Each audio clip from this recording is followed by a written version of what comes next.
Allahumma salli ala Muhammad wa ala ali Muhammad.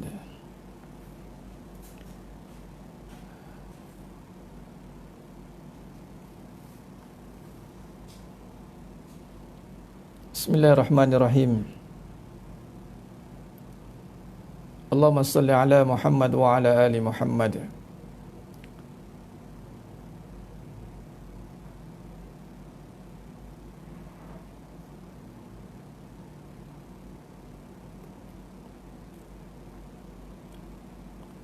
Astaghfirullahaladzim.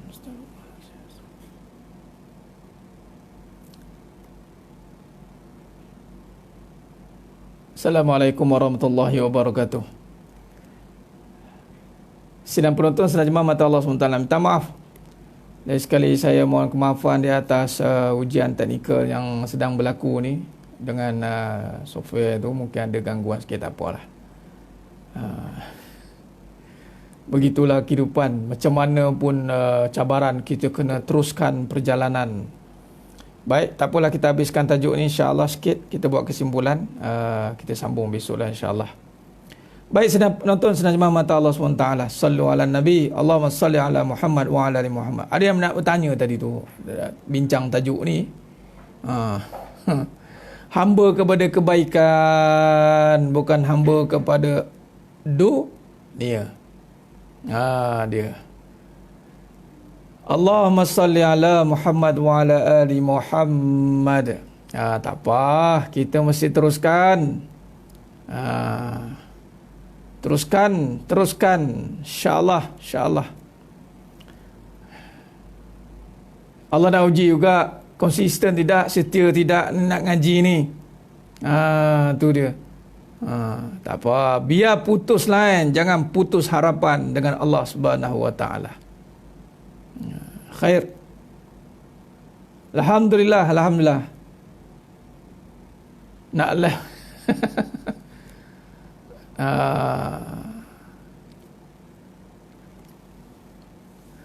Peralihan.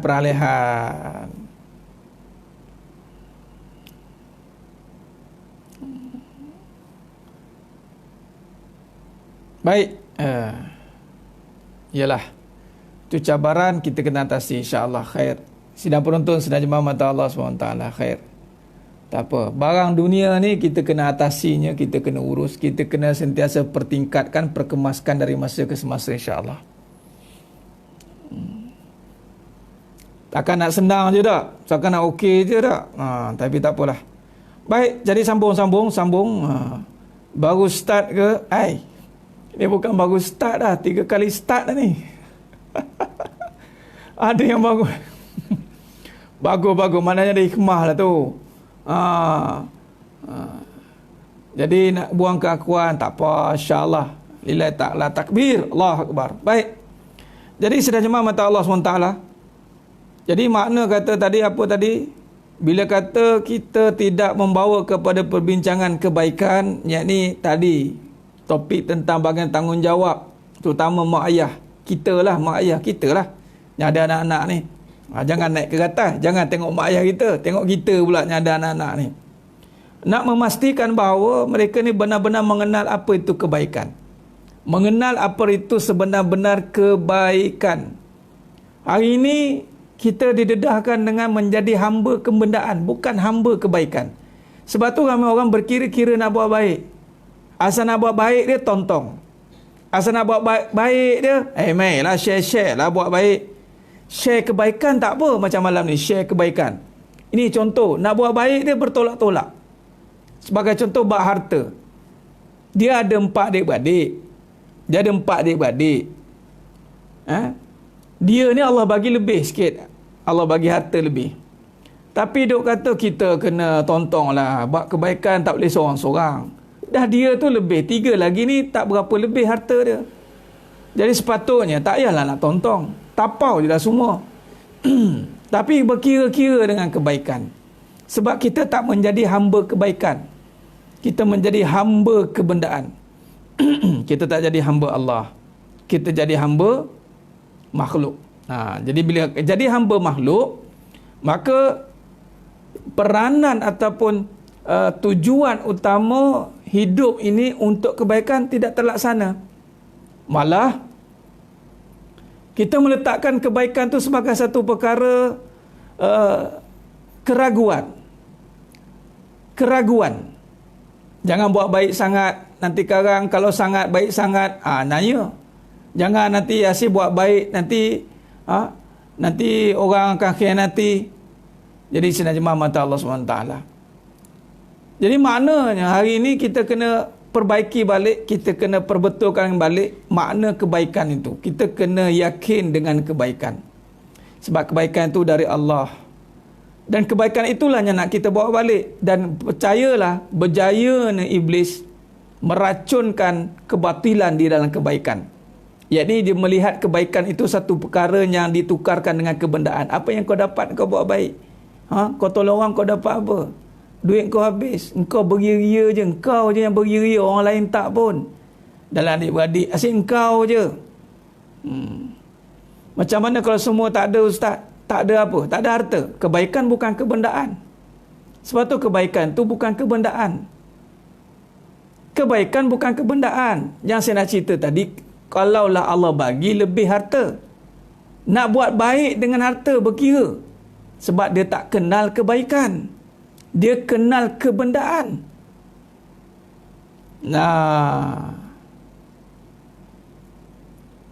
Jelas nampak.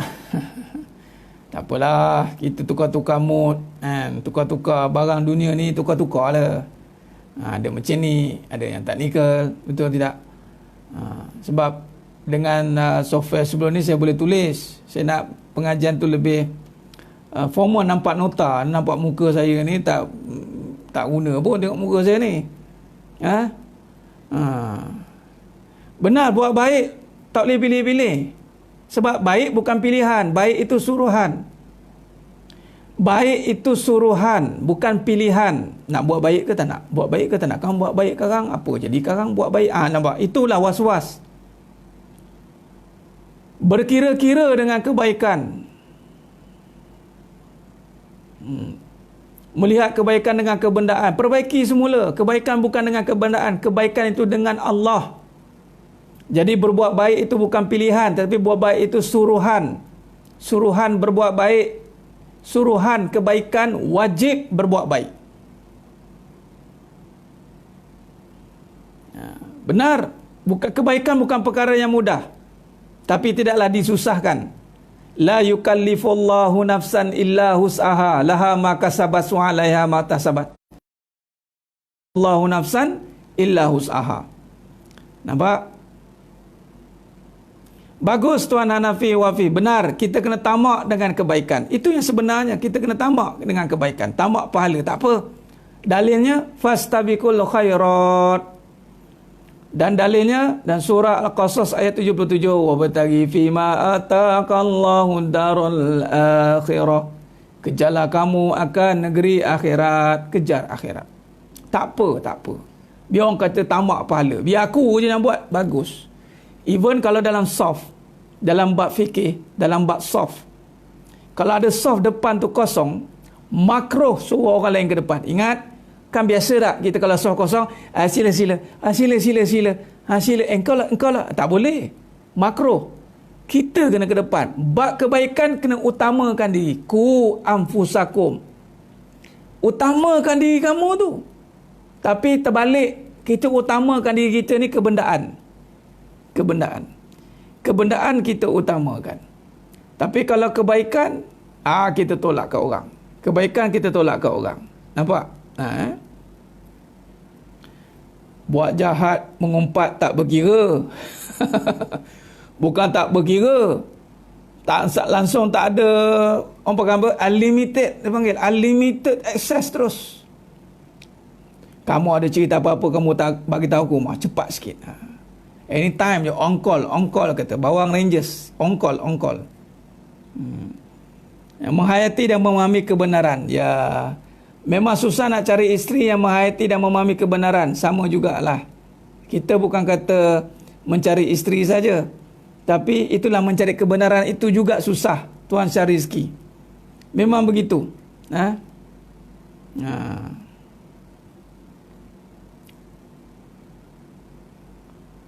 Ya, benar Tuan Julainah. Konsep mudah. Kebaikan kena utamakan diri. Ku anfusakum. Ku anfusakum. Diri kamu. Wa ahlikum nara. Barulah ahli keluarga. Ni bila kebaikan je, tolak ke orang. Bila kebendaan, saya boleh. Ya Ustaz Muhammad, buat baik berpada-pada. Salah lah. Buat baik tidak berpada-pada. Buat baik bersungguh-sungguh.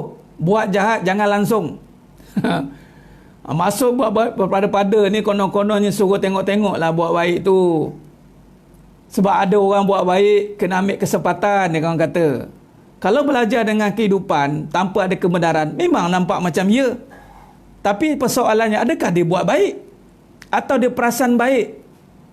Yang isunya sekarang adalah perasan baik. Sebab tu baik itu bermula dengan mengenal. Baik itu bermula dengan mengenal. Bila kata mengenal, barulah datangnya kebaikan. Kalau dia tidak mengenal, macam mana dia nak buat baik? Sidang jemaah mata Allah Subhanahu Wa Taala. Dia takkan mampu buat baik. Malah dia akan perasan baik. Benar. Wa bataghi fi ma ataqallahu darul akhirah, dan carilah negeri akhirat dengan apa yang telah Allah anugerahkan Allah kepadamu, dan janganlah kamu lupakan. Wala tansa nasibaka minad dunia, jangan lupakan maksudnya. Dunia ni kita nak lupakan dah, tapi Allah kata janganlah lupakan dunia tu. Ambil peluang Allah kata. Baik sedang penonton, sedang jemaah mata Allah SWT. Baik, kata Sayyidina Ali karamallahu wajhah. Tengok bagaimana Sayyidina Ali buat satu kesimpulan untuk kita. Cuba tengok muka surat 32 tu. Muka surat 32 insya-Allah. Edisi lama muka surat 25. Kata Sayyidina Ali karamallahu wajhah berkata dalam khutbahnya, aku mewasiatkan kepada kamu agar bertakwa kepada Allah Subhanahu Wa Taala. Bertakwa kepada Allah Subhanahu Wa Taala. Kalau buat baik dengan rasa ikhlas, bagaimana Ustaz? Bukan buat baik dengan rasa ikhlas. Buat baik memang kena ikhlas. Sebab buat baik itu Allah. Bila kata ikhlas, itu milik Allah. Mana ada baik kongsi dengan manusia? Baik itu milik Allah. Husna, hasana. Jadi buat baik dengan rasa ikhlas. Itu kewajipan. Ikhlas itu milik Allah. Kena belajar ikhlas sungguh-sungguh. Kita dah sentuh kan road to jannah, back to fitrah. Ikhlas tu apa? Tiada campur tangan manusia. Kita buat baik saja nampak orang nak balas. Kita buat baik saja nampak orang nak balas. Kita buat baik saja, apa aku dapat? Salah lah, tak ikhlas tu.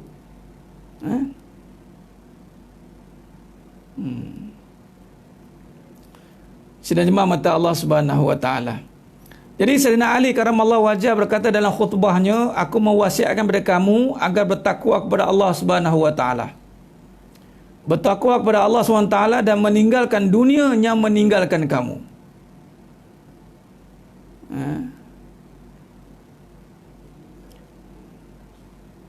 Konon-kononnya kata liriknya, itulah benar Ustaz Muhammad. Punggah, salah. Dan ikut kebenaran salah lah.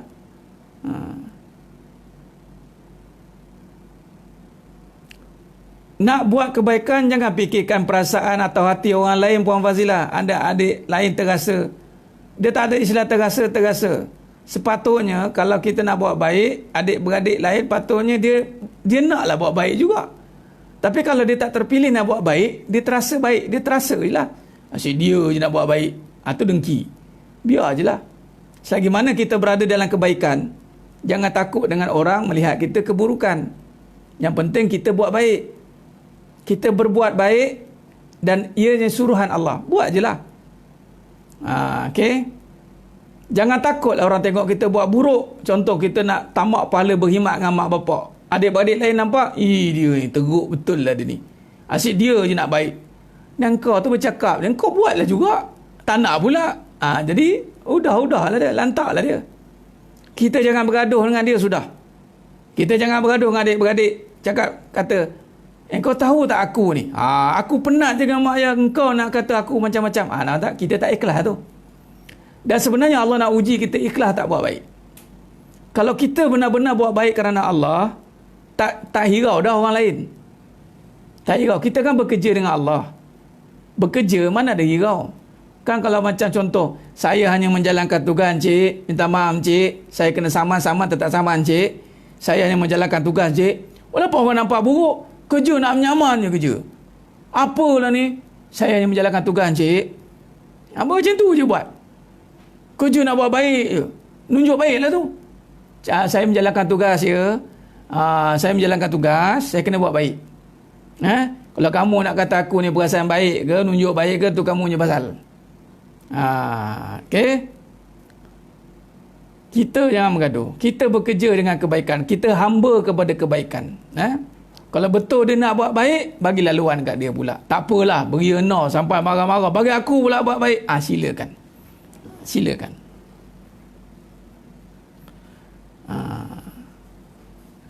Saya sendiri tak tahu saya ni dengar ikhlas atau tidak walaupun kata ikhlas. Ikhlas tu bukan kita yang menilai, Tuan Tengku Putra Ilmi. Ikhlas tu Allah yang menilai. Allah yang menilai. Orang yang ikhlas itu high class. Dia akan rasa puas. Kalau setiap perbuatan itu kita puas, walaupun banyak kekurangan tapi dapat kepuasan, maka insya-Allah dia dapat keikhlasan. Allah anugerahkan dia. Dia jadi masalah kalau buat baik dia tak puas tu. Buat baik tak puas. Aku dah buat baik banyak-banyak ni. Dia tak puas hati. Dia tak puas hati padahal dah buat baik. Bagi duit melambat-lambat dekat orang, tapi tak puas hati. Maka tiada keikhlasan. Sebab keikhlasan datang dengan anugerah. Bila Allah anugerahkan dia ikhlas, maka ibadahnya high class. Ibadahnya high class, dia akan rasa puas. Bila puas dia buat lagi. Dia puas dia buat lagi. Jadi sedang jemaah mata Allah SWT. Baik, sambung. Kata Sayyidina Ali karamallahu wajhah berkata dalam khutbahnya, aku mewasiatkan kepada kamu agar bertakwa kepada Allah Subhanahu wa taala dan meninggalkan dunia yang meninggalkan kamu. Jika kamu ingin memperbaharuinya, perumpamaan kamu adalah seperti suatu kaum yang sedang berada dalam perjalanan. Mereka menempuh suatu jalan dan seakan telah melampauinya. Nampak Sayyidina Ali bin Abi Talib karamallahu wajhah ini terkenal dengan kecerdikannya, kepintarannya.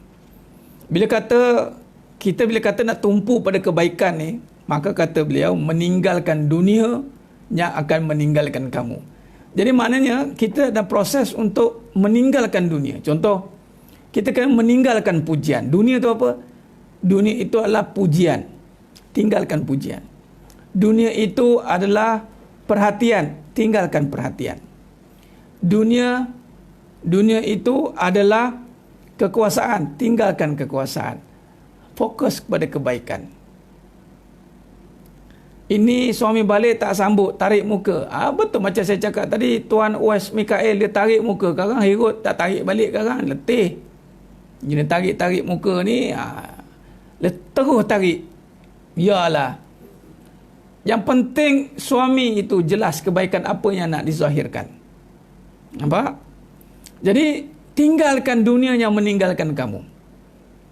Dunia ni sifatnya meninggal. Macam isteri. Tinggalkan isteri itu. Amboi, tinggalkan isteri. Tinggalkan dia dengan perangai itu. Janganlah terkesan dengan perangai dia. Tarik muka, tarik. Biar dia tarik seorang-seorang. Dan tinggalkan dia dalam ketaatan. Walaupun dia tarik tu, kita jangan berhenti nasihat. Cakap sampai dia tak tahan. Bila isteri tarik muka, bila suami balik tugas, sebab dia ditegur demi kebenaran, hukumnya itu adalah, kalau cerita hukum, berdosa lah Tuan Uwais Mikael. Tapi kita sebagai suami kena istiqomah menyampaikan kebaikan sampai dia tarik diri. Saya tak tahan dengan abang ni. Asyik cakap baik, kebenaran. Saya tak suka lah. Nampak? Dah keluarlah belaan saka dia tu. Teruskan sampai Allah bantu.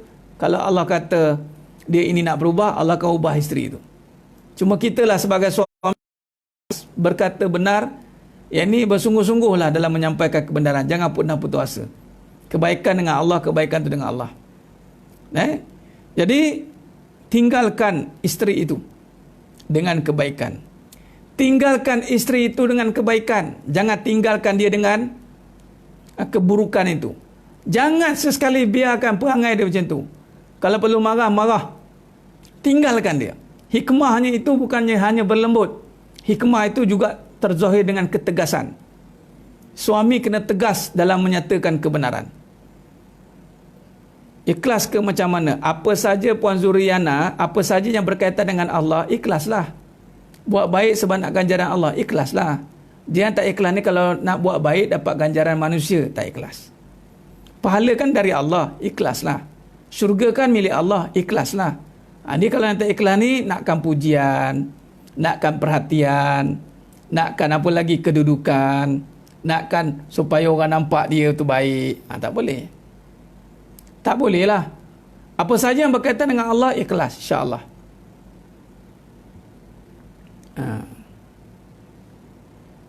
Bapa di akhir hidupnya Allah uji dengan sakit, tapi masih sombong dan angkuh bila kita ceritakan tentang akhirat.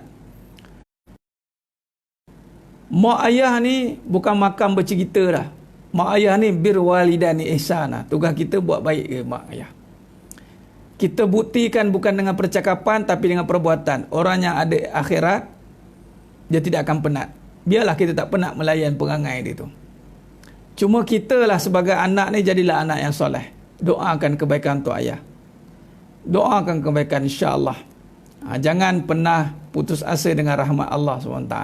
Apatah lagi doa daripada seorang anak yang soleh, insya-Allah.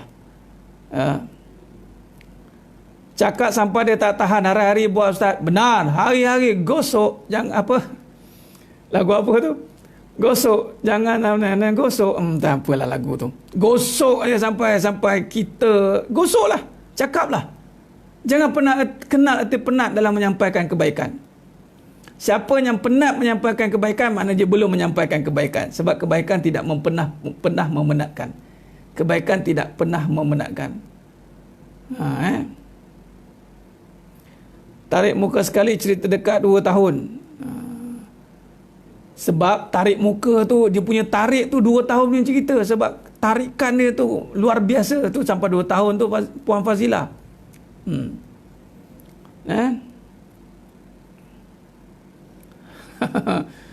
Allahumma salli ala Muhammad wa ala ali Muhammad.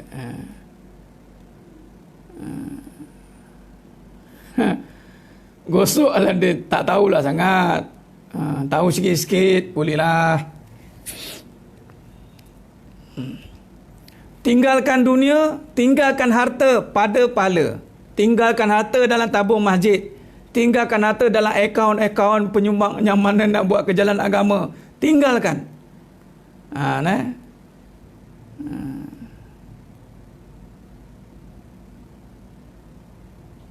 Benar Tuan Putra, begitulah. Ikhlas itu anugerah. Ikhlas itu adalah proses.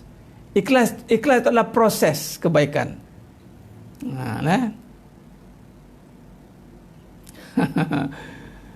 Tegurlah sampai ke lubang kubur. Dan sampai ke lubang kubur pun apa?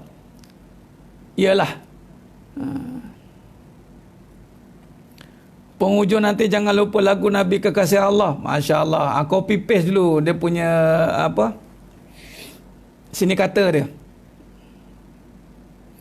Ustaz, kalau tak ada suami sampai kebaikan macam mana? Taat Puan Sheila. Isteri jangan banyak cakap, isteri banyak buat. Ya, banyak buat kebaikan itu. Dengan kebaikan tu bukan dengan percakapan, kebaikan tu dengan perbuatan. Nanti kita sambung dalam perbahasan tentang kebaikan. Malam ni faham dulu kebaikan itu sebagai suruhan. Kebaikan itu suruhan Allah dan ianya perbuatan, bukan dengan percakapan semata-mata. Jadi kalau nak berbuat baik, sampaikan kebaikan macam mana? Buat ketaatan dengan raut wajah, dengan kata-katanya indah, dengan perbuatan yang tersusun rapi, kata-katanya itu dihiasi dengan kata-katanya hadir dalam jiwanya dengan keyakinan pada Allah. Itu maksudnya menyampaikan kebaikan. Isteri jangan banyak cakap tapi banyak buat. Ada pula kadang-kadang tu mengena kita, kahwin dengan orang perempuan bisu lah macam tu Ustaz. Allahu Akbar. Dia nak kona juga tu. Tegur biar sampai penat. Istilah penat tidak ada Islam di hati sebenarnya. Saya dah bagi tahu tadi kan, kebaikan itu tidak memenatkan. Kalau kita penat, itu belum menyampaikan kebaikan. Kita hanya melahirkan rasa ketidakpuasan. Ketidakpuasan itu menyebabkan kita berada dalam kepenatan. Ramai isteri-isteri penat menyampaikan konon-konon kebaikan, tapi bukan menyampaikan kebaikan, dia melahirkan ketidakpuasan sebenarnya. Macam-macam dah saya cakap dengan dia, puas dah saya cakap dengan dia. Nampak? Sebenarnya kebaikan tidak memenatkan, kebaikan itu malah menyegarkan. Susahnya nak menjadi baik. Kalau susah tu kalau letak baik pada diri, perasaan baik susah. Kalau baik pada Allah, senang je. Allah mudahkan kebaikan. Kebaikan tu milik Allah kan. Macam mana Allah nak menjadikan kita itu dan mematikan kita, senang tidak? Senang. Begitu juga dengan kebaikan. Yang jadi susahnya, pertama terhalang kita dengan kebendaan. Terhalang kita dengan kebendaan, dan kita letak kebaikan tu pada kebendaan, kita letakkan kebaikan pada diri. Salahlah.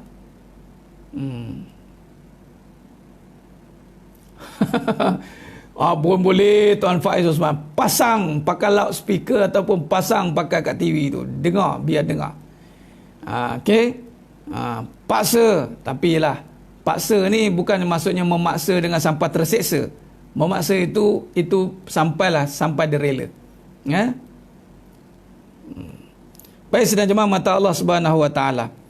Jadi kata Sayyidina Ali bin Abi Talib karamallahu wajhah tadi, dunia itu kena ditinggalkan. Tinggalkan dunia yang meninggalkan kamu. Tinggalkan dunia yang meninggalkan kamu. Jika kamu memperbaruinya, kalau kita memperbaruinya, umpama kamu ada seperti perjalanan, mereka menempuh satu jalan dan seakan telah melampauinya. Kalau kita kejar juga dunia tu, maka dia akan jadi satu perkara yang membosankan. Ingat, dunia barang yang tidak boleh statik dengan satu benda je. Dunia. Benar tu Ustaz Muhammad, benar, biar penat gosok periuk memang. Kalau gosok periuk tak penat, itu ada bela tu membela namanya. Gosok periuk tak penat, tu membela. Tapi kalau penat menyampaikan kebaikan, itu ada belaan. Dia penat menyampaikan kebaikan, mana ada belaan, belaan nafsu lah. Ada bela nafsu tu. Dia penat menyampaikan kebaikan. Tapi kalau gosok periuk tak penat-penat, tu membela namanya. Dah. Jadi sedang jemaah mata Allah SWT. Benar, ketidakpuasan. Betul Puan Salbi Harun. Bukan nak sampaikan kebaikan, tapi nak menyampaikan ketidakpuasan yang ada dalam perasaan itu. Benar tu Ustaz. Nabi dakwah dengan hikmah. Hikmah tu apa? Benar dengan hikmah, tapi hikmah tu apa? Hikmah tu maksudnya ada kala mengikut, dipanggil apa? Contoh. Kalaulah sampai perkara itu melibatkan kepada neraka, nak cakap macam mana? Hikmah tu maksudnya kebijaksanaan. Ada ketikanya lembut, ada ketikanya tegas. Kata-katanya itu sampai ke jiwanya. Bukan dengan kata-kata manja semata-mata.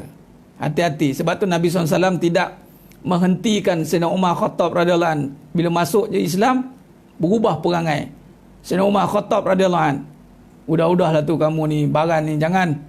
Tapi Nabi SAW sehingga meletakkan Sayyidina Umar Khattab radhiyallahu anhu sebagai singa Allah, Asadullah. Khalid Al-Walid, bagaimana Khalid Al-Walid Saifullah, pedang Allah. Jadi banyak susuk tubuh Sayyidina Ali bin Abi Talib karamallahu wajhah, banyak karakter. Kalau nak seorang yang lembut dalam berkata-kata, tenang dalam menyampaikannya, itu Sayyidina Abu Bakar Siddiq radhiyallahu an. Nabi punya karakter yang boleh dilihat pada karakter sahabat. Khulafa ar-Rasyidin, khalifah. Umar Khattab ada, Nabi tegas.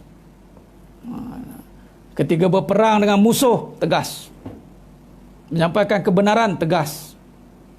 Tapi bila kita menyampaikan kasih sayang, itu dengan kasih sayang lah. Itu masuk hikmah. Kebijaksanaan, ikutkan kebijaksanaan itu. Sebagai contoh, kalau umur 10 tahun, tak solat, itu Nabi kata boleh pukul. Tapi bukan pukul dengan belati kayu tu. Pukul tu nak bagi dia ingat. Kalau 10 tahun dah boleh pukul, kalau 40 tahun tak solat, agak-agak nak bagi apa? Nah, takkanlah pukul dengan kain juga. Itu kena ikutlah. Hikmah tu kebijaksanaan kita. Jadi sedang jemaah mata Allah SWT. Khair. Jadi kalau kita lihat, kebaikan itu adalah suruhan, dan kebaikan itulah yang kita nak jadikan tujuan dan tumpuan dalam hidup ni. Baik, betapa orang yang berharap melalui suatu jalan sehingga sampai di tujuan. Betapa banyak pemilik keduniaan yang mahu kekal sehingga meninggalkannya. Oleh kerana itu, janganlah risau. Janganlah risau akan kesempatan dan kesusahan. Kerana ia ditinggalkan. Ini kata Sayyidina Ali bin Abi Thalib karramallahu wajhah. Janganlah senang akan perhiasan dan kenikmatannya, kerana ia akan hilang. Aku hairan kepada pencari keduniaan, padahal kematian mengintainya. Dan kepada orang yang lalai, padahal ia bukan yang dilalaikan. Sepatutnya orang yang lalai ni tidak layak dilalaikan oleh dunia ni sepatutnya. Jadi insya-Allah, kalau kita renung balik perbahasan ni secara jelas, maka Allah akan bantu kita untuk berubah menjadi lebih baik. Walaupun singa tapi demi agama kena dengan ketegasan. Ya, singa yang diletakkan pada tempatnya, itulah hikmah. Itulah hikmah. Jadi sedang jemaah mata Allah Subhanahu wa taala. Baik. Benar, Nabi nak tegakkan Islam, berperang.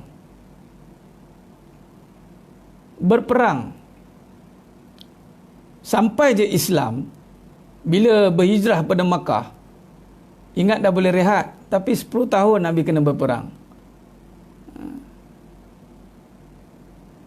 Ya, 7 tahun dah boleh pukul dah.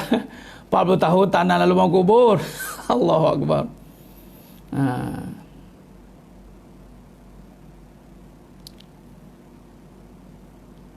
Anak umur berapa? Kena tengok Puan Ummu Arif. Litakdibih, ada litakdibih untuk mendidik. Bolehlah untuk mendidik. Nafsu ni perlu ditakutkan. Sebab tu dalam Al-Quran ada ancaman, ada ganjaran. Ada dua kan? Ancaman neraka, ganjaran syurga. Maka begitulah dalam konteks mendidik. Ada ancaman, ada ganjaran. Jadi bila pukul tapak kaki itu dengan mengikut piawainya, tidak mencederakan, sekadar nak bagi peringatan, dibenarkanlah. Litakdibih dipanggil, litakdibih, untuk mendidik. Baik, sedang jemaah mata Allah SWT, muka surat 33 dan penutup. Muka surat 33 dan penutup, habis bab ini. Bab menyikapi kehidupan yang sebenar. Menyikapi kehidupan yang sebenar, habis. Dalam muka surat 26 bagi edisi yang lama, muka surat 33 bagi edisi yang baru. Baik. Jadi kata Muhammad Ibn Husain yang dikenali sebagai ahli keutamaan. Ahli keutamaan.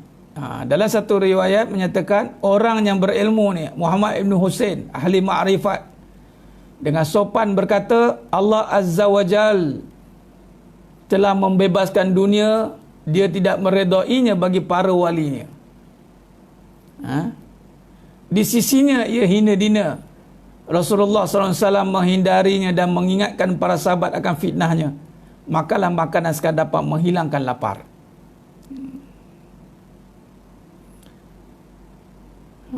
Okey. Baik. Jadi para wali Allah Ta'ala ni, Allah dah bebaskan dunia bagi diri mereka. Jadi dunia tidak jadi satu benda perkara yang merunsingkan mereka.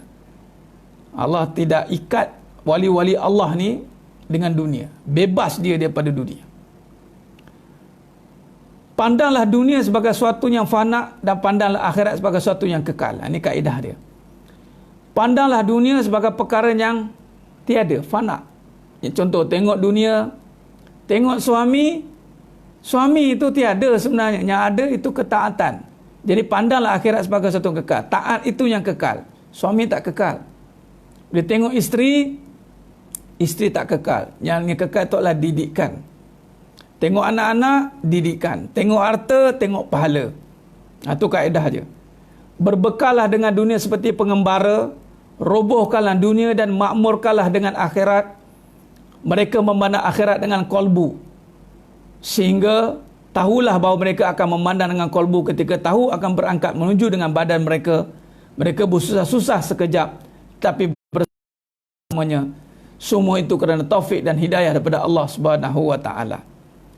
Jadi maknanya, kata hukama, kata ahli-ahli yang utama ni, yang mana Allah bimbing hati mereka ini, yakni kata mereka, robohkanlah dunia dan makmurkanlah dengan akhirat. Robohkan dunia, makna kata macam tadilah, mengakhiratkan dunia. Jadi pada dunia itu tidak kelihatan perkara lain, yang dilihat itu kebaikan. Mana-mana yang tiada kebaikan, tinggalkan. Arti kata lain, mana-mana yang tidak membawa ingat kepada Allah, tinggalkan. Mana-mana perkara dunia yang membawa kepada kelalaian, tinggalkan. Mana-mana perkara dunia yang tidak membawa kepada pahala, tinggalkan. Jadi ambil saja yang pahala, ambil saja yang boleh kita zahirkan kebaikan padanya. Jangan salah guna dunia untuk membuat kemungkaran dan mengundang murka Allah Subhanahu wa ta'ala. Puan Yati Subaritai, memang nak habis dah pun ni. Ingatkan dah habis, memang nak habis dah pun ni. Kita dah bersiaran balik, insyaAllah. Orang berilmu melihat dunia tak ada value. Benar. Akhir kata, akhir kalam. Apabila kita melihat, menyikapi dunia ataupun menyikapi kehidupan yang sebenar, maka kita melihat kehidupan yang sebenar itu adalah kehidupan akhirat. Dan akhirat itu bicara soal kebaikan, jadi menjadi hamba kebaikan. Dan kebaikan itu berbicara soal Allah Azza wa Jalla. Kebaikan itu bicara soal Allah, iaitu mengenal Allah. Jadi bila kata kebaikan itu milik Allah, kita buat suruhan. Jadi kebaikan itu satu suruhan, berbuatnya itu satu kebaikan. Maka yang menjadi isunya sekarang adalah untuk melawan nafsu dunia itu, cinta dunia itu. Kita kena lawan cinta dunia, lalu dengan cara kita robohkan dunia itu dan kita makmurkan dia dengan akhirat. Alhamdulillah, sebagai contoh, syabas, tahniah bagi semua yang telah merobohkan dunia dengan contoh masa, dirobohkan untuk dunia tapi diisinya dengan majlis ilmu, sebagai contoh malam ni. Tahniah dan bersyukurlah yang mana ada harta, dia robohkan harta itu tapi dia dirikannya dengan pahala. Bagus, dan syukurlah sesiapa yang Allah bukakan hatinya untuk melihat kebaikan. Sebab kebaikan barang yang sukar untuk dilihat, melainkan hanya dengan mata hati yang sudah terbuka kebenarannya. Nanti kena tengok ulangan. 3 kali ulangan ya Puan Yati. Cuba tengok tu ada 3 versi. InsyaAllah, sunnah simpan dalam rumah. Benar tu Ustaz. Benar. Khair, insyaAllah saya rasa cukup setakat itu pada malam yang penuh barakah ni. Besok kita sambung lagi dalam siri kuliah kita, pengajian online kita, insyaAllah. Pada pukul 9.30 standby on mode sebab saya buat set up mungkin 9.45 mungkin kita akan start, insyaAllah. Tapi 9.30 tu standby lah. Alhamdulillah. Jadi cukup setakat itu saja. Kita bersiaran lagi pada esok hari. Mohon maaf atas segala kekurangan, terkasar kata, terkurang bicara. Mudah-mudahan Allah sajalah yang akan menyempurnakan kebaikan kita ni, insyaAllah. Jadi cukup setakat itu. Cukup setakat itu saja. Terima kasih banyak. Terima kasih banyak atas kesudian anda semua untuk bersama dengan pengajian online kita. Kalau umur dah 10 tahun pun masih nak dunia pun tak nak dia dah. Tuan Raja Sarisal. Dia je nak dunia pun tak nak dia dah. Okey? Jadi tak apalah. InsyaAllah mudah-mudahan Allah berkati kita semua. Mudah-mudahan Allah pilih semua yang menonton pada malam ni, Allah istiqomahkan untuk terus berada dalam jalan ketaatan dan jalan mencari kebenaran. InsyaAllah cukup setakat itu. Mohon maaf di atas segala kekurangan. Mudah-mudahan Allah sempurnakan perbahasan kita. Jadi bertemu lagi kita pada esok malam. InsyaAllah sebar-sebarkan, bantu sebarkan, insyaAllah. Jadilah ejen kebenaran. Saya seru yang menonton pada malam ini, sama-sama menjadi ejen kepada menyebarkan kebenaran. Beruntunglah sesiapa yang Allah pilih di akhir zaman untuk berbicara soal kebenaran. Beruntunglah, kerana di saat di akhir zaman, kebenaranlah yang menjadi satu perkara yang sangat-sangat diperlukan, kerana di akhir zaman penuh dengan kebatilan dan tipu daya. Tapi jangan mengaku benar, kerana orang yang mengaku benar itulah kadang-kadang dia tersesat di dalam kebenaran itu, yang disangkakan kebenaran. Tetapi sebarkan kebenaran dengan jalan yang telah jelas kebenarannya itu. InsyaAllah. Jadi cukup setakat itu saja. Mudah-mudahan Allah berkati kita semua pada malam yang penuh barakah ini, insyaAllah. Jadi bertemu lagi besok bersama dengan sahabat-sahabat yang lain. Bantu sebarkan kebenaran ini. Jadilah ejen kebenaran untuk membawa perubahan di akhir zaman yang memerlukan ramai yang berbicara soal kebenaran, insya-Allah. Aku qouli hadza wa astaghfirullahazim li wa lakum. Wa billahi taufiq wal hidayah. Wassalamualaikum warahmatullahi wabarakatuh. Kita tangguh dengan tasbih kafarah suratul As. Subhanakallahumma wa bihamdik, asyhadu an la ilaha illa anta, astaghfiruka wa atubu ilaik. Bismillahirrahmanirrahim. Wal 'ashr. Innal insana lafi khusr illa alladhina amanu wa 'amilus solihat wa tawassaw bil haqq wa tawassaw bis sabr. Wallahu a'lam bissawab. Takbir, Allahu akbar.